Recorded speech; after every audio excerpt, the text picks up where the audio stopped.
早懂吗？今年俺觉得最美几句说嘛不打的，旁边电视面给几句听，给不的，那搞不了肯定要的，这啥？俺这里几句。Więc teraz mamy już ósmy Arię Krzema i nauki dla mniszek, więc chciałbym pozdrowić Drupona Decena Rinpoche oraz wszystkich pozostałych uczestników Arię Krzema.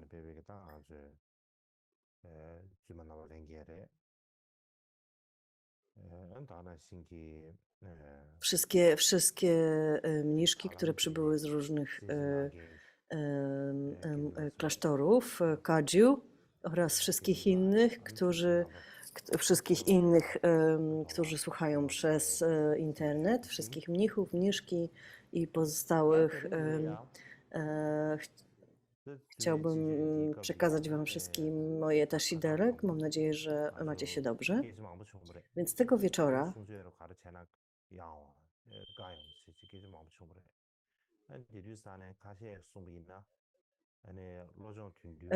przed Arya Krzema rozmawialiśmy dużo nad tym, jaki tekst powinienem omawiać kolejno podczas kolejnych Arya Krzema. Zastanawialiśmy się nad 37 praktykami bodhisattwy, nad 7 punktami treningu umysłu, albo na przykład, że powinienem nauczać jakiś tekst Gampopy, na przykład jakiś rozdział z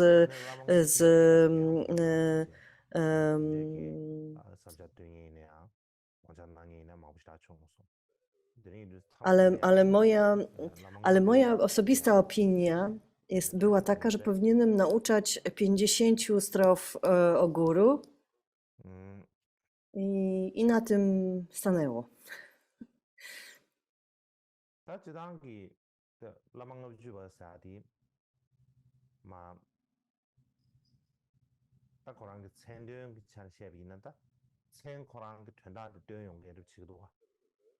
Gdy zastanawiamy się nad tym tekstem, to w zasadzie tytuł jest, ma już niesie jakieś znaczenie. Jest taki tekst, komentarz do tego tekstu Dziecyna Drakpy Gyaltsena, który wyjaśnił, że tytuł 50 strof o guru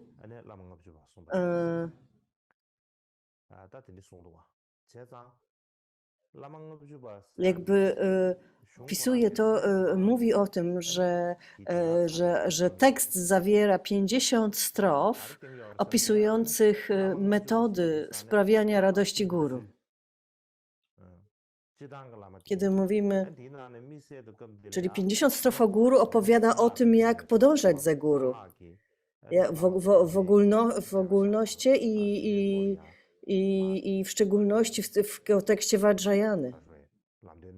Jak ten związek, jak tą więź pomiędzy nauczycielem i uczniem powinno się tworzyć, jak go umacniać w Vajrayanie.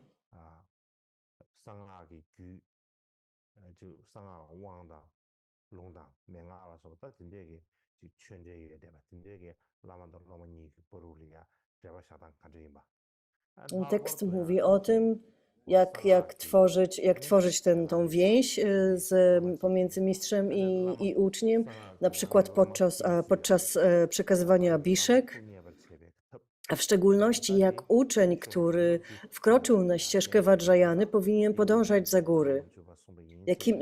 Jakimi metodami najlepiej powinien sprawiać mu radość.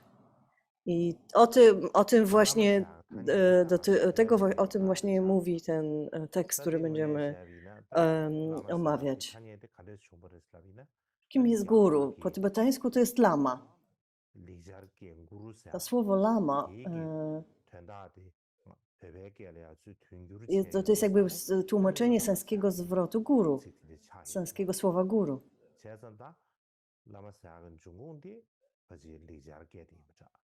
Kiedy próbowano jakby przetłumaczyć znaczenie słowa guru, to wyszło, że po tybetańsku lama.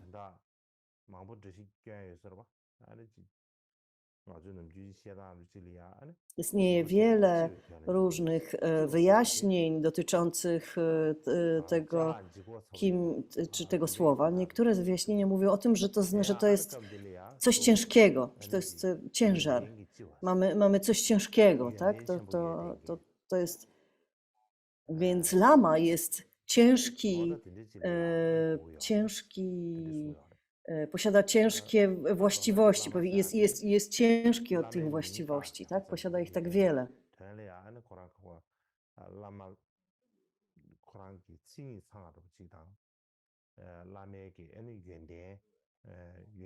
Więc samo słowo lama czy guru nic nie znaczy. Guru powinien mieć te właściwości, powinien być ciężki od tych właściwości. Powinien, w różnych tekstach się o tym mówi, i w sutrach, i w tantrach.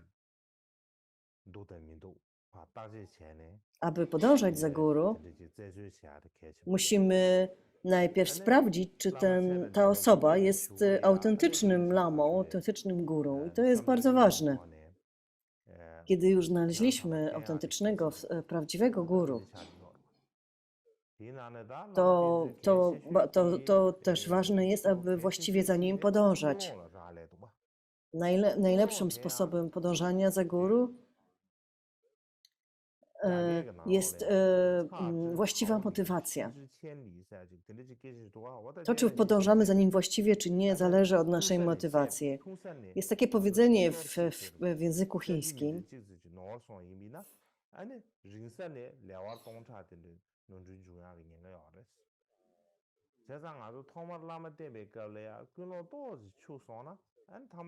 jeżeli na początku mylimy się o centymetr, to na końcu możemy się pomylić, to na końcu odbijemy się o 100 metrów, więc na początku musimy bardzo uważnie jakby sprawdzać naszą motywację i rozpocząć tą ścieżkę podążania za guru we właściwy sposób. Motywacja jest zatem kluczowa.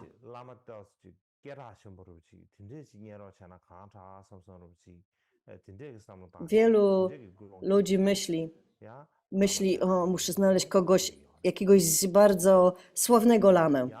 Więc to jest ich główna motywacja, że trzeba znaleźć kogoś sławnego, kogoś, kto już ma wielką reputację, dobrą reputację i tak dalej. Inni patrzą na to, że ten guru ma bardzo dużo uczniów, więc jeżeli ma dużo uczniów, to na pewno jest dobrym lamą, więc za nim będę podążać. Więc w ten sposób jakby oceniają lamę pod względem, jakby patrzą na ilość uczniów, którzy go otaczają.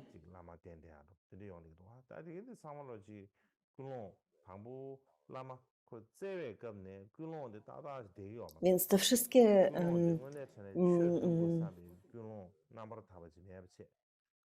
więc z tego punktu widzenia nie mamy dobrej motywacji do praktykowania dharmy i w związku z tym nie mamy dobrej motywacji wobec naszego guru.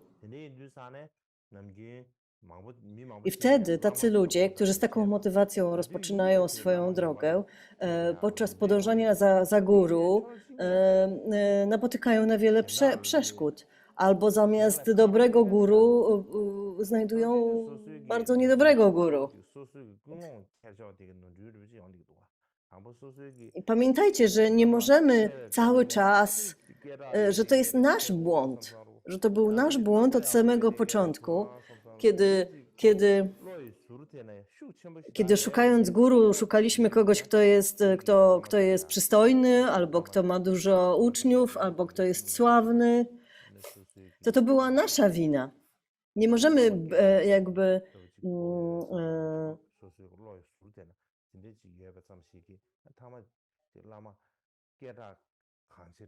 nie możemy jakby zrzucać winy na kogoś innego czy na tego guru. To nasza motywacja była zła od samego początku.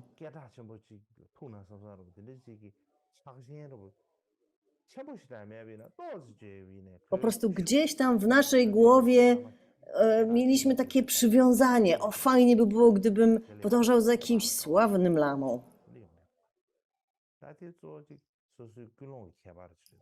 Wtedy wszyscy będą patrzyli na mnie z podziwem, że jestem uczniem takiego sławnego guru.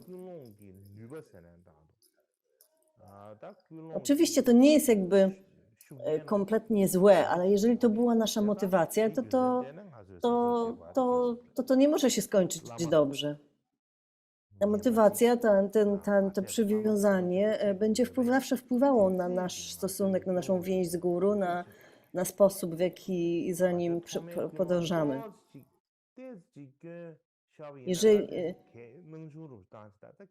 Jeżeli nasza wstępna, ta podstawowa motywacja jest trochę zanieczyszczona tego rodzaju emocjami i przywiązaniem, to może się dla nas bardzo źle skończyć, prędzej czy później, więc musimy być bardzo uważni. Czasami myślimy, że podążanie za guru i praktykowanie dharmy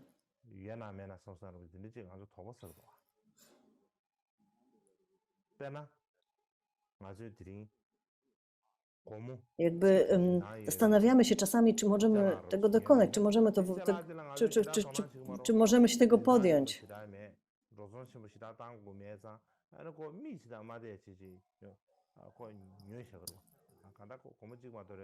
To jest tak jak jak w życiu, kiedy mamy tylko, jeżeli mamy coś kosztuje tylko $1, to jest to myślimy sobie, że to jest jakaś taka tania rzecz, niezbyt ważna.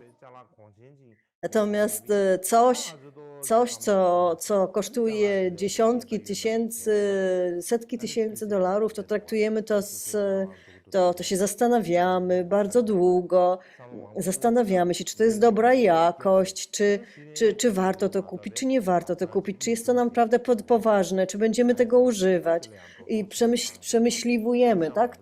Taki zakup bardzo długo, zanim podejmiemy decyzję, dlatego że to kosztuje dużo pieniędzy, tak? Musimy na to wydać sporo pieniędzy. Więc jakby zastanawiamy się nad tym zakupem bardzo długo.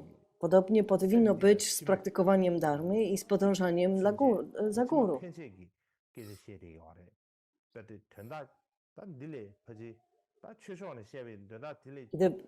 Kiedy zastanowimy się nad resztą naszego życia i przyszłym życiem, i kiedy zastanowimy się nad podążaniem, nad praktyką dharmy, to nie ma nic ważniejszego niż nasza relacja z guru. Pomyślmy,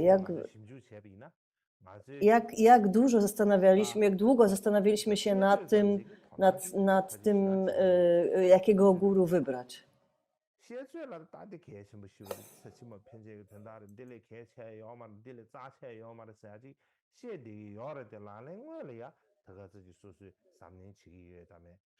Oczywiście wiemy, że to jest ważne, ale nie zastanawiamy się głębiej nad tym.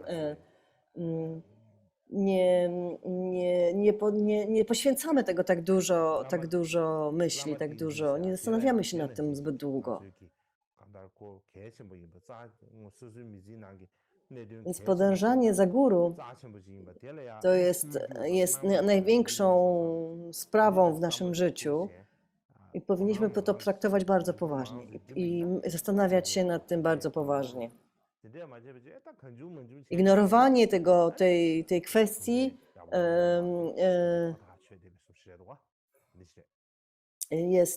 jest niedobre. Powinniśmy podjąć się, jakby zastanawiać się nad tym bardzo uważnie i poświęcić temu czas, zanim podejmiemy taką decyzję.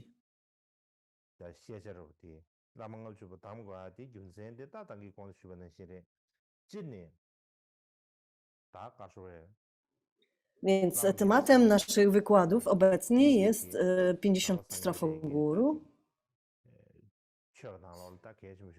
który opowiada o tym, jak podążać za guru. za duchowym przyjacielem. Wszystko jedno, czy chodzi o Mahajanę, o Hinajanę, Mahajanę czy Vajrayanę, to w Vajrayanie jest to szczególnie ważne. Wszystkie zwyczajne i nadzwyczajne siddhi jakby zależą od guru, od błogosławieństwa guru. Dlatego powinniśmy podążać za nim w prawdziwy, autentyczny, niesplamiony sposób.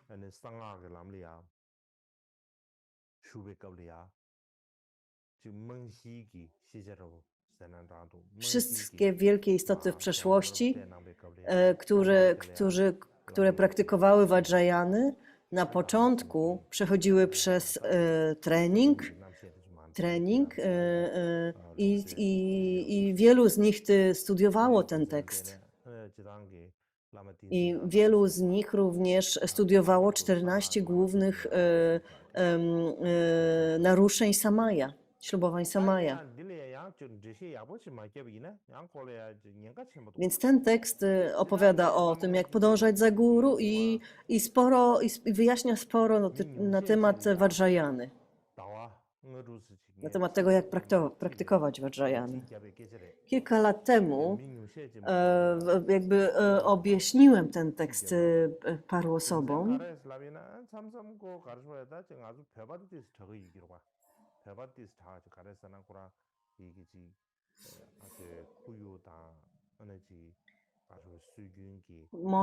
Może my Tybetańczycy jakby jesteśmy w tym trochę lepsi czasami, bo mamy właściwe obyczaje z tym związane, właściwe warunki do tego,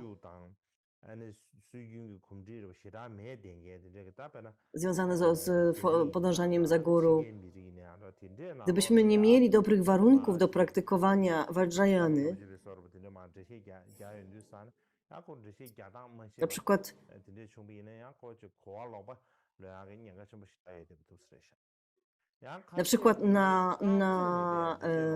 w Chinach czy na Zachodzie trudno jest objaśniać ten tekst, bo nie ma się tego kulturowego kontekstu, który jest taki oczywisty dla Tybetańczyków.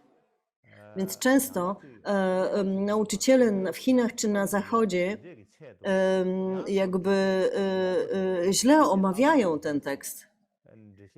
Na przykład mówią im, że trzeba koniecznie podążać za guru, za każdym jego słowem i wypełniać każdy rozkaz i wtedy dochodzi do czegoś takiego, że uczniowie tak ślepo podążają za każdym słowem, jaki guru wypowie. I kończy się to niezbyt fajnie.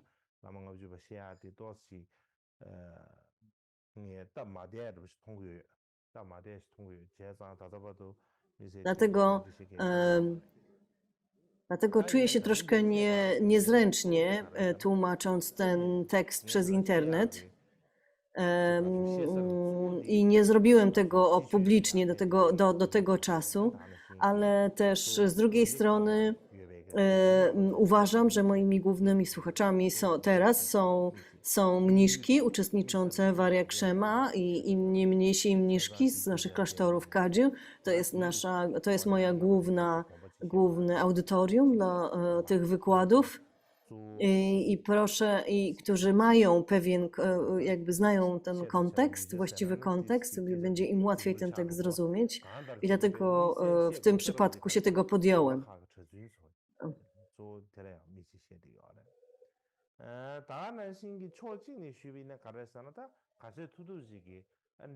Więc nauczam teraz głównie u mnichów i mniszki z naszych klasztorów, tak? To są moi główni słuchacze dzisiaj. Ale ponieważ te wykłady trafiają również do różnych ludzi na wschodzie i na zachodzie, więc podejmę pewien wysiłek, aby pewne kwestie wyjaśnić bardziej szczegółowo. Jak rozumiem, są to ludzie obdarzeni wiarą, zaufaniem, więc myślę, że jeżeli wyjaśnimy właściwie, czym jest Vajrayana podczas tych wykładów, to przyniesie to jakiś pożytek. Wówczas, kiedy tacy ludzie zetkną się z nauczycielami, którzy źle omawiają Vajrayanę, to będą w stanie rozpoznać, że to jest złe podejście do Vajrayany przez jakichś innych nauczycieli, tak? Więc myślę, że warto to. Więc z jednej strony czuję się trochę niezręcznie,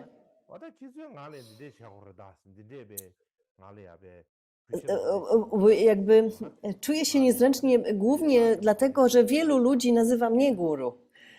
Wiele ludzi myśli o mnie jako guru i w związku, a ja mam teraz nauczać o guru i jest to trochę taka niezręczna sytuacja. Ale ja nie mam takiej motywacji rozpoczynając te nauki. Nie myślę o sobie tutaj, że to ja jestem tym guru. Nie chcę, żebyście patrzyli na to, że to ja jestem taki ważny i taki znaczącym guru.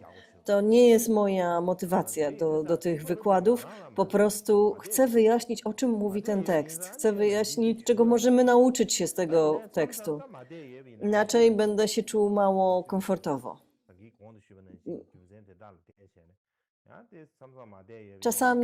Czasami czujemy się niezręcznie, dając pewne nauki, ale nie ma wyjścia, musimy je przekazać.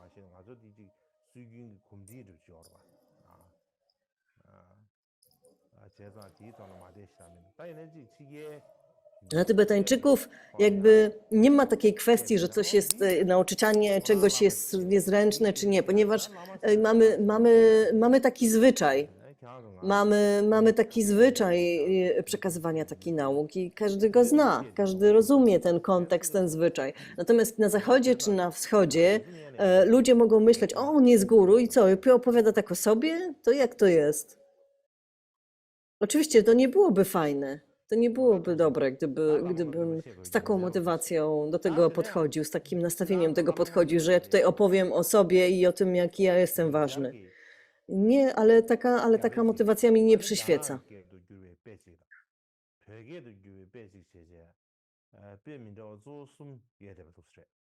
Więc jeśli chodzi o sam tekst, 50 strof o guru, mamy kilka jakby źródeł tego tekstu. To jest manuskrypt sanskrycki, chińskie tłumaczenie i tybetańskie. Myślę, że warto rozpocząć od tych chińskich tłumaczeń. To jest bardzo stary, jedno z tych przykładów jest bardzo stary. Znalazł się w Taisho Tripitace, skatalogowany jako tekst 1687 i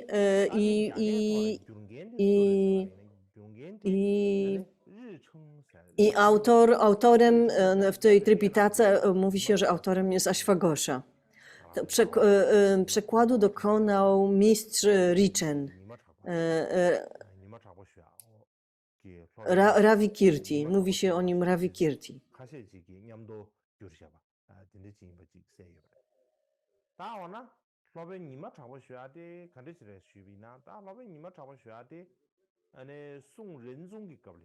Więc ten mistrz Ravi Kirti, ten chiński mistrz, był acharyą był acharyą, który przybył z centralnych Indii i przybył do Chin podczas panowania cesarza Sung. Wtedy już stolicą był Beijing, więc on jakby stał się mistrzem w Indiach, tak? I potem przybył do Chin.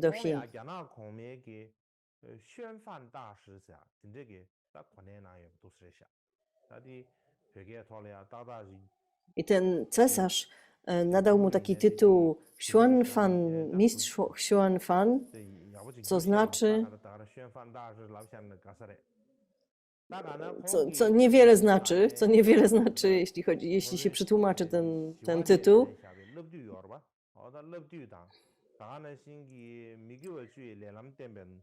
Więc on przetłumaczył na język chiński kompendium treningu Shantidevy, przetłumaczył sutrę nauk o karmicznych ścieżach 10 niedobrych działań i wiele, wiele innych tekstów, więc był bardzo znany w Chinach wówczas. Był również bardzo bliskim przyjacielem Chen Huana, czyli takiego też znanego mistrza z Japonii, który przebywał wtedy w Chinach również.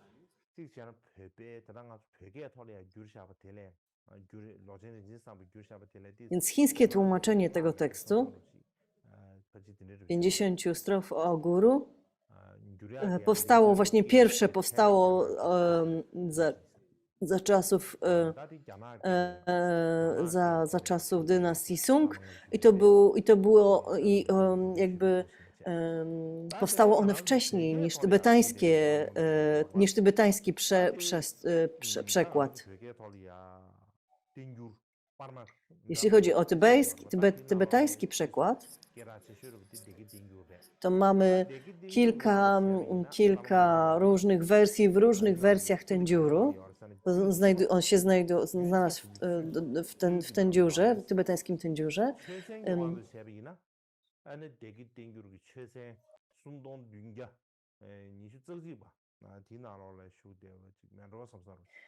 Więc znalazł się w tendziurze w części poświęconych tantrze.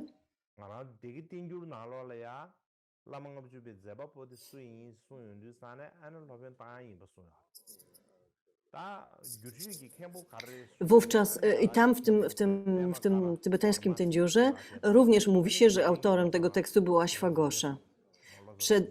Przekładu dokonał indyjski uczony Padmakaravarma i Bhikshu Rinchen Zangpo, który jakby kończył ten przekład, jakby zedytował, kończył ten przekład po otrzymaniu wszystkich nauk. Jetson Kapa napisał komentarz do tego tekstu, w którym mówi się o innym przykładzie Chaklcały.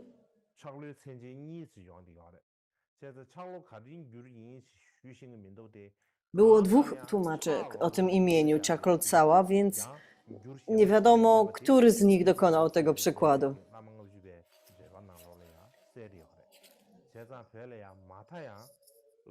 Tak czy inaczej, Jetson Kapa właśnie o tym przekładzie mówi.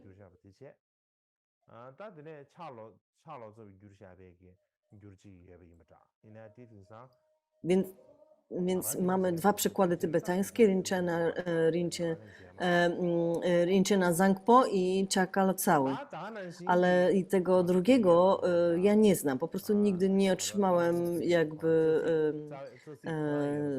tej wersji tekstu, nigdy nie czytałem tej wersji tekstu.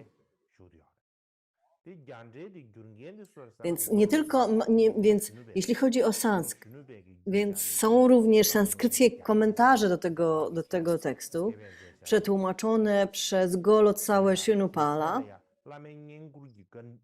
To był komentarz zatytułowany komentarz opisujący wyjaśnienia trudnych punktów służenia guru. Tak się nazywa ten komentarz.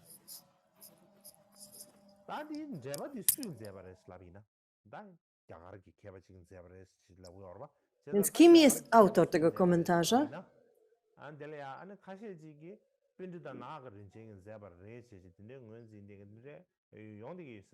Więc to był Pandita Naki Rinchen.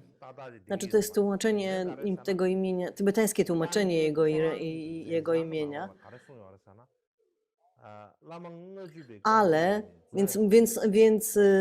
więc wielu mówi, że to był Naki Rinchen, ale jeśli spojrzymy na kolofon, czyli te objaśnienie pod tekstem, to mówi się o tym, że to jakby tam tłumacz mówi o tym, że dzięki właśnie wielkiemu uczonemu Naki Rinchenowi ze wschodnich Indii on, Shonu Rinchen Pal, nauczył się sanskrytu, więc wcale nie jest powiedziane tam, że to on jest autorem tego tekstu, tylko że dzięki niemu Shonu Pal nauczył się sanskrytu, mógł ten tekst przetłumaczyć.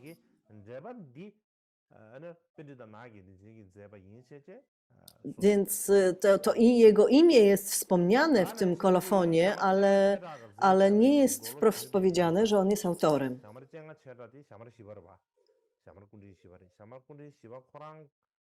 Istnieje również Shamar Cheki Drakpa, czwarty Shamarpa, był bezpośrednim uczniem Golocały, tego tłumacza, i napisał jego historię życia. I w tej historii życia Shamar Cheki Drakpa mówi o tym, że autor komentarza jest nieznany,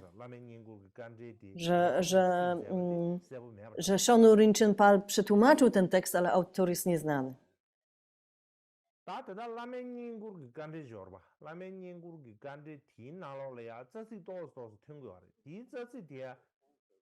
Więc ten komentarz opisujący, wyjaśniający trudne punkty służenia guru, to posiada również rdzenny tekst tego poematu, który różni się od przekładu Rinchena Zangpo.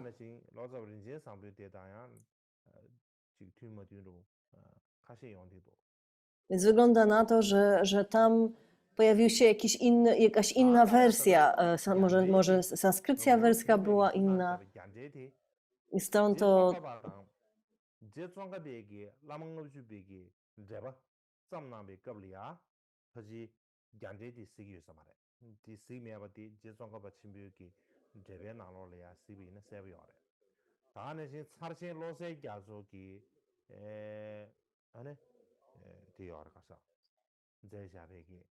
istnieje również inny komentarz do tego tekstu, Chelcena Lotso Gyatso, i w jego komentarzu do 50 strof o guru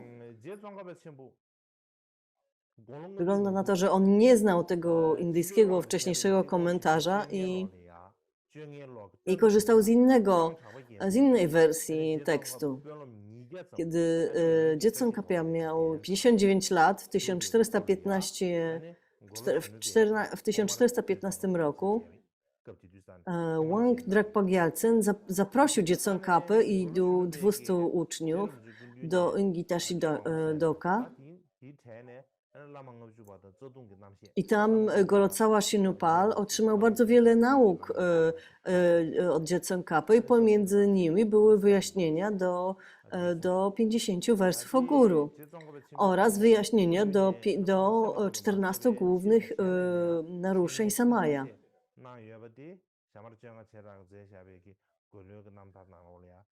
Później Shinupal jakby sam również nauczał tego tekstu bardzo często. Więc patrząc na to,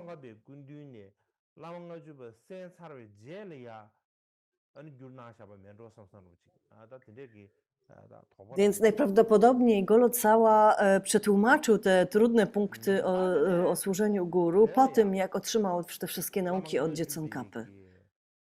Tak to wygląda i oparł się właśnie o te nauki podczas tłumaczenia.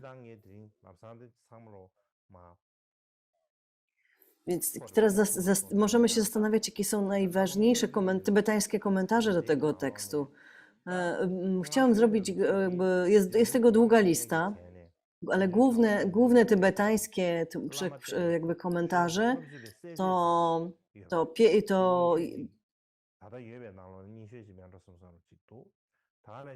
głównym jest i najstarszym jest komentarz Jetsyna Drakpy Gyaltsena, objaśnianie 50 wersów o guru.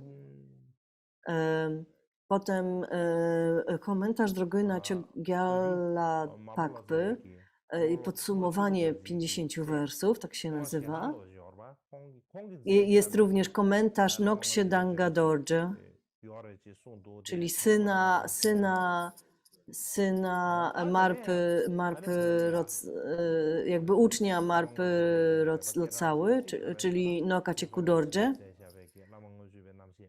I a najbardziej znanym komentarzem jest komentarz Jetson Kapy, spełnianie wszystkich życzeń uczniów, wyjaśnienia do 50 wersów o guru. Taki jest mniej więcej tytuł tego komentarza Jetson Kapy. Zaś jeśli chodzi o Karma Kamtsong, to jeden z komentarzy napisał 7 Karma Pacie Gyatso, zatytułowany Przypisy do 50 wersów o guru.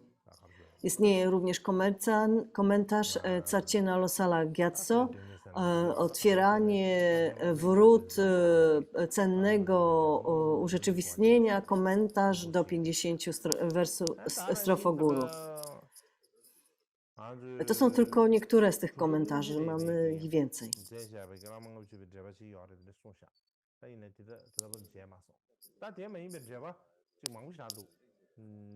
Jest również komentarz Mahasiddhi Linji Rempe, ale ja go nie znam. Jest też kilka innych.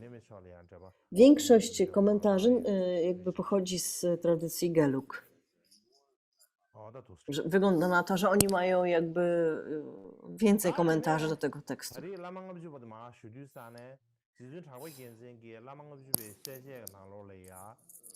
No, teraz, kiedy mówimy o tym tekście, Jetsun Dragpa Gyaltsen powiedział,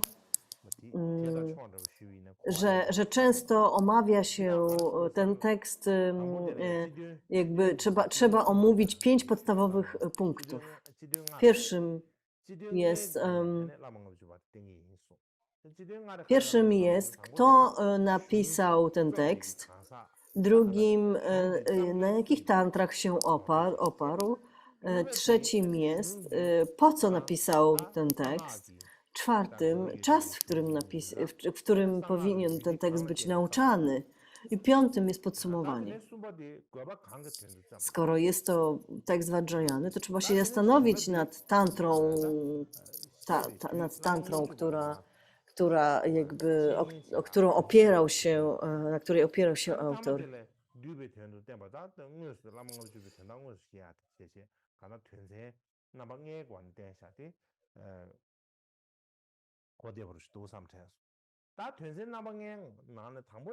Więc myślę, że to są ważne punkty i teraz omówię je wszystkie po kolei. Więc pierwszym jest autor tekstu. Czyli kto napisał 50 strof o gurtu. To wcale nie jest takie proste. Istnieje kilka wyjaśnień na ten temat, kilka źródeł tej informacji. Większość źródeł mówi, że autorem tego tekstu jest Ashwagosha, ale istnieją również źródła, które mówią, że autorem tekstu jest mistrz Bawila. Niektórzy zaś mówią, że Ashwagosha i Bawila to ta sama osoba.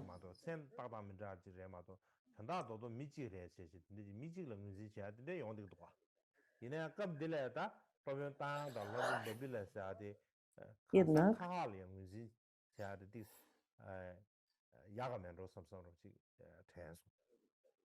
myślę, że najlepiej jakby przyjąć, że to są dwie różne osoby, Ashwagosha i Bawila.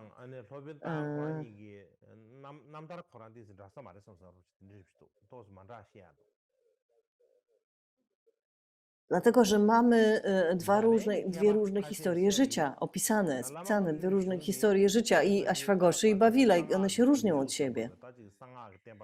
Niektórzy japońscy uczeni uważają, że ten tekst 50 strof o guru były napisane później niż się zakłada, że one były napisane wtedy, kiedy upowszechniano tantry yogaczary. Niektórzy mówią, że to był drugi wiek naszej ery, niektórzy mówią, że to był V lub VI wiek naszej ery. Tak czy inaczej chodzi teraz o Ashwagoszę. Ashwagosha żył w tych wcześniejszych wiekach. zanim upowszechniano właśnie te tantry. Dlatego ci uczeni mają pewną wątpliwość, czy faktycznie Ashwagosha ten tekst nauczył, ponieważ tantry upowszechniano później. Na przykład 49 strofa tekstu mówi, że o przekazywaniu mantr, o recytacji i zapamiętywaniu i o 14 głównych naruszeniach samaja. To wszystko dotyczy tantr, to wszystko dotyczy nauk przekazywanych w tantrach, które pojawiły się w Indiach dużo później po czasach Ashwagoszy.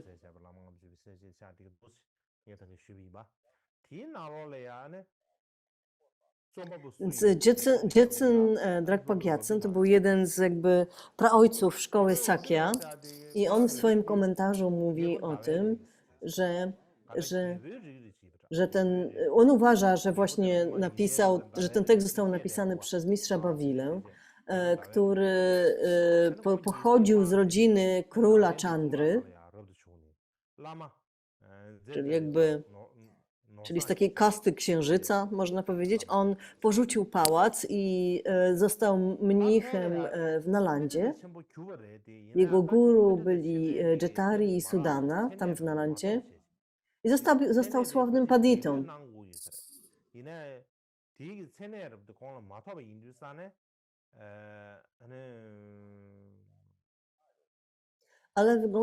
Ale też wygląda na to, że nie otrzymał tytułu pandity nadanego przez Nalandzie, że tak po prostu król go nazywał.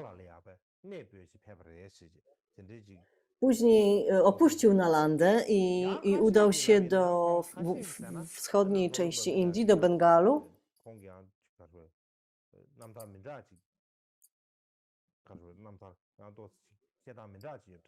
Zgodnie z inną historią życia. I ta inna historia życia Bhagivata mówi o tym, że najpierw był on niebuddyjskim uczonym, a potem dopiero jakby został buddystą i stał się buddyjskim uczonym.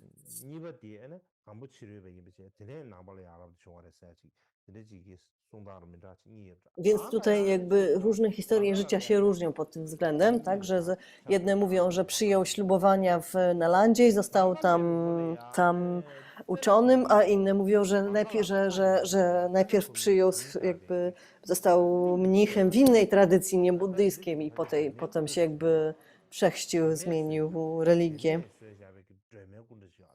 Więc on udał się, tam w Bengalu była jakiś posąg Tary, wykonany z piasku.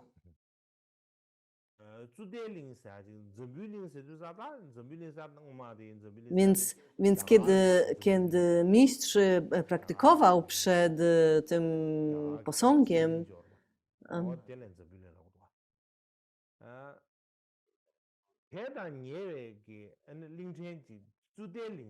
więc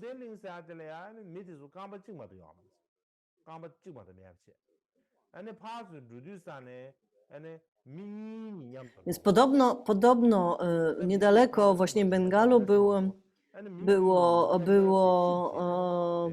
była wyspa nazywana Chuta, na której żyli podobno ludzie, którzy mieli tylko jedną nogę, więc jakby chodzili trzymając się razem. Czyli dwie osoby musiały się trzymać razem, żeby móc się gdzieś przedostać, żeby móc chodzić.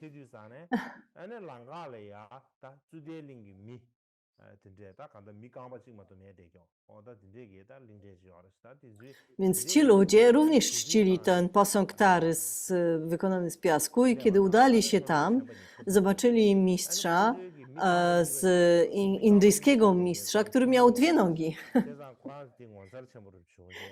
Nigdy nie widzieli kogoś o dwóch nogach, więc byli bardzo zaskoczeni.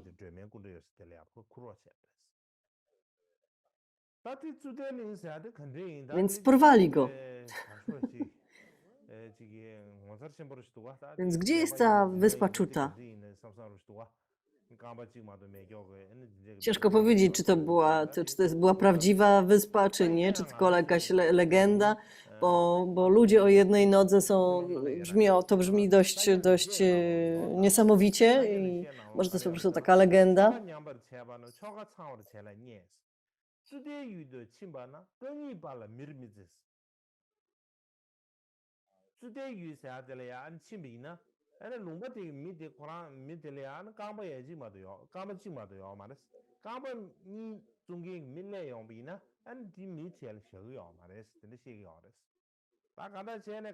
Ale często na przykład w tradycji Sakya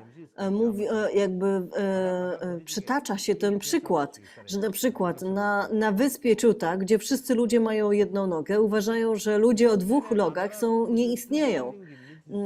Jakby jest to taki przykład, który się podaje, że jak to ludzie tworzą różne poglądy w zależności od tego, co widzą dookoła.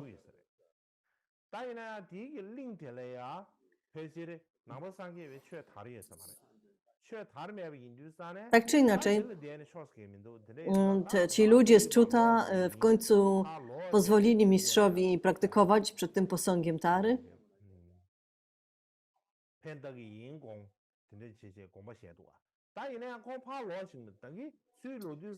Ale w końcu mistrz pomyślał, że powinien wrócić do swojego kraju, bo tam będzie mógł jakby pomóc wielu istotom. Ale on nie mógł nie wiedział, jak się wydostać z tej wyspy, tak? Bo ci ludzie jakby porwali go na tą wyspę. Więc ponieważ tam był ten posąg Tary z piasku, to nie wiedział, jak się wydostać z tej wyspy, więc modlił się do Tary przez cały czas.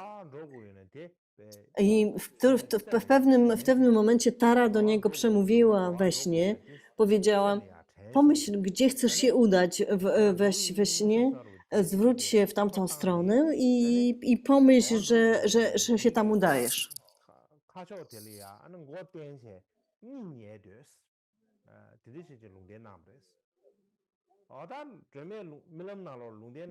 I kiedy ułożysz się do snu, to ułóż się głową w kierunku, w którym chcesz się udać.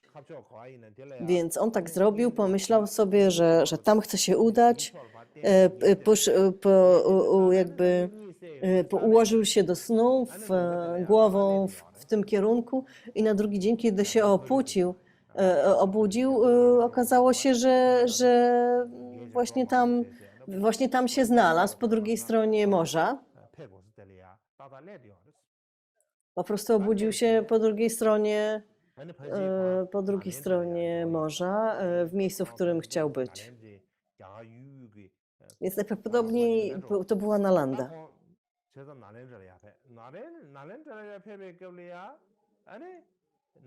Więc kiedy pojawił się znowu w Nalandzie,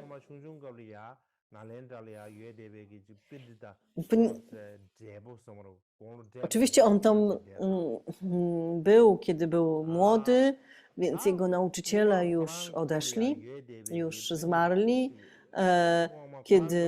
zaś jego uczniowie, których uczył pisać i czytać, teraz przez ten czas stali się sławnymi panditami.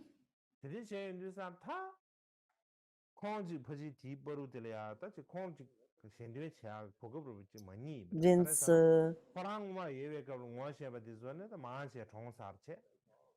on poczuł się bardzo smutny, że tyle czasu zmarnował na tej wyspie, że nikomu nie mógł pomóc,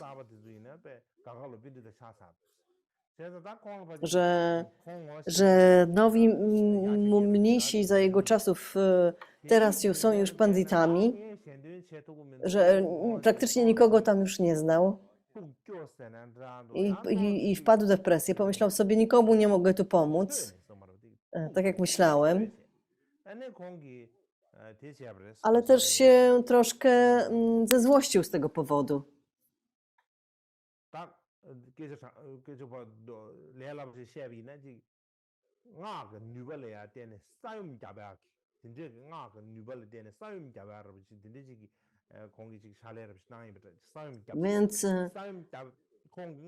Więc, wykonał pewien rytuał z siedmiosylabową mantrą z 31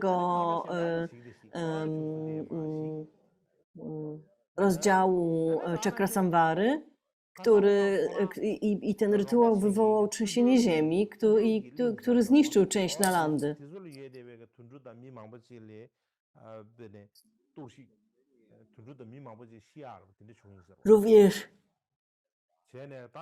Również to trzęsienie ziemi się pojawiło właśnie na tej wyspie Chutak i gdzie wielu ludzi, którzy jakby porwali go tam,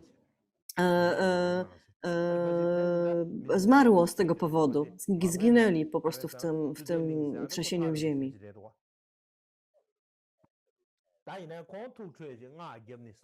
Oczywiście Bawila uświadomił sobie, że w ten sposób zabił wielu ludzi i wiele zwierząt.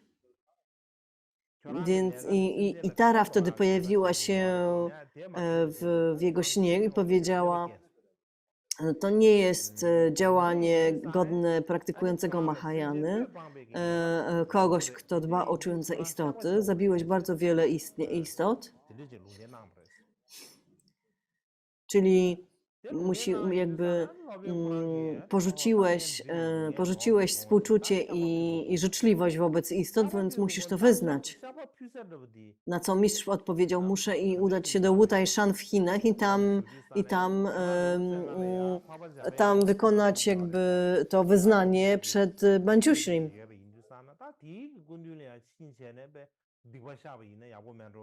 Na co Tara odpowiedziała, że to nie oczyści twoich złych czynów.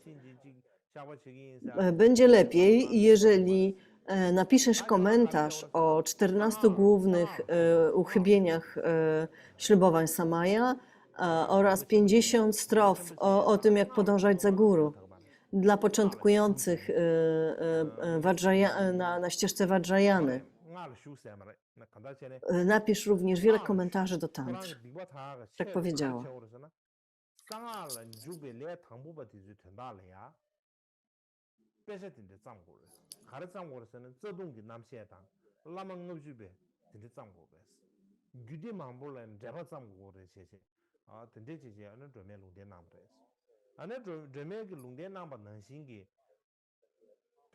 Więc powinieneś napisać te dwa teksty, powinieneś napisać komentarze do tantr.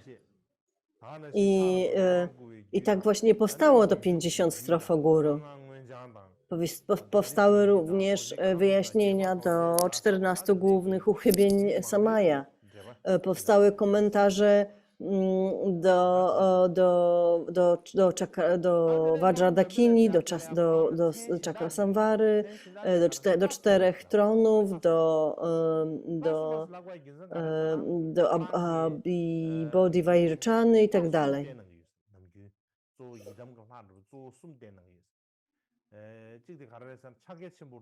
Więc ten mistrz miał 3 główne yidamy.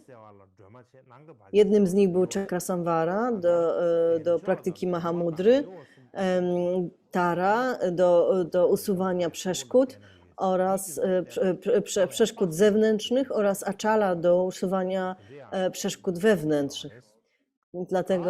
Dlatego mówi się o tym, że to był mistrz 3 yidamów.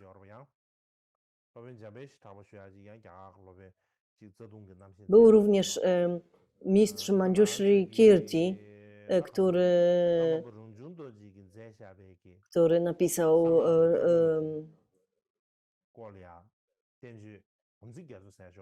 napisał również tekst o 14 głównych uchybieniach Samaya.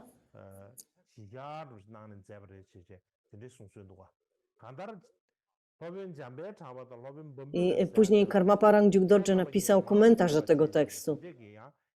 Tak czy inaczej, Manjushri Kirti i Babila byli bardzo znani w Indiach jako bardzo wielcy uczeni, bardzo jakby urzeczywistnieni uczeni w Indiach w owym czasie. To był jeden z bardziej znanych indyjskich uczonych.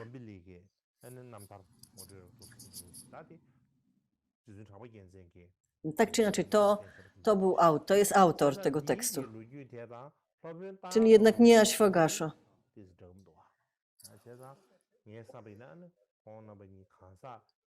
Więc kiedy spojrzymy na tę historię życia Babili i Ashwagoszy, to one się różnią między sobą, więc najlepiej powiedział,